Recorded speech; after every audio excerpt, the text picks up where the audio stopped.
Thank you, Jan. So I hope you guys had a good overview of the project.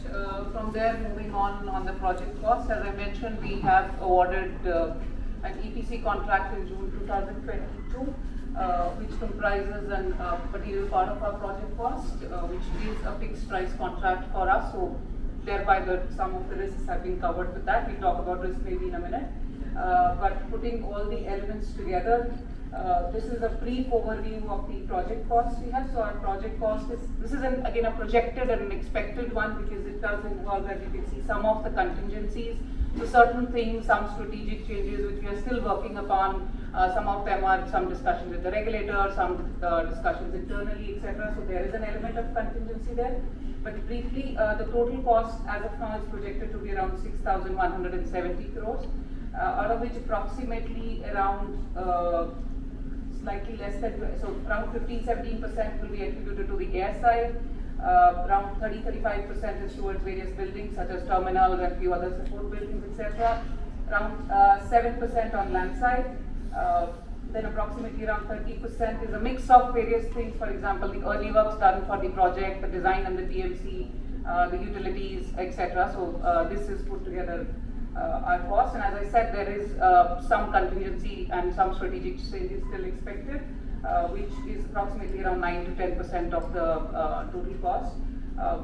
Just to talk about a little bit on the funding, I'm sure a few of you might be aware that we had done a financing agreement in 2020, signed off in 2021 with SBI, a consortium led by SBI. So it will be funded by the consortium of lenders led by SBI. Balance of it is an equity from the parent, and there could be some contribution from the internal accruals which NIA would have generated in the last 3.5 years.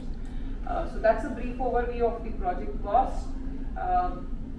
I won't take much time on the risk overview, while we can spend that time also on the Q&A. But briefly, I think similar to any other infrastructure project, we also look at our risks and the mitigation strategies in 3 categories. The bucket related risk, which is primarily the risk related to the construction, the EPC contractor. But we've built in sufficient mitigation in terms of the checks and balances which we have on the design changes or in the review with the EPC, etc. Regular discussions with the authority, which helps us to mitigate this risk to a maximum extent. Then, like any other project, the operational risks, obviously the operational challenges in terms of obtaining various licenses on time, even hiring people. And as Kiran said, since we started in COVID, so a lot of these things started when we were sitting at home. But I think with that, we had our learnings in place wherein adequate mitigation strategies have been put in place. So we have a detailed hiring and training plan in place. Jan and his team are working on a very detailed business process management so as to ensure that all our processes, SOPs are documented so that the efficiencies can be come through that. Lastly, in terms of regulatory, again, risk in terms of various compliances. In our country, I'm sure all of us are aware, there are multiple laws. In general, any business needs to follow them, the aviation, but we have built in sufficient monitoring mechanism. We have automated some of those processes to make sure that the compliances are met. Various processes are followed to ensure that licenses are obtained in time. So this is very briefly an overview on the risk and our mitigation strategies so far.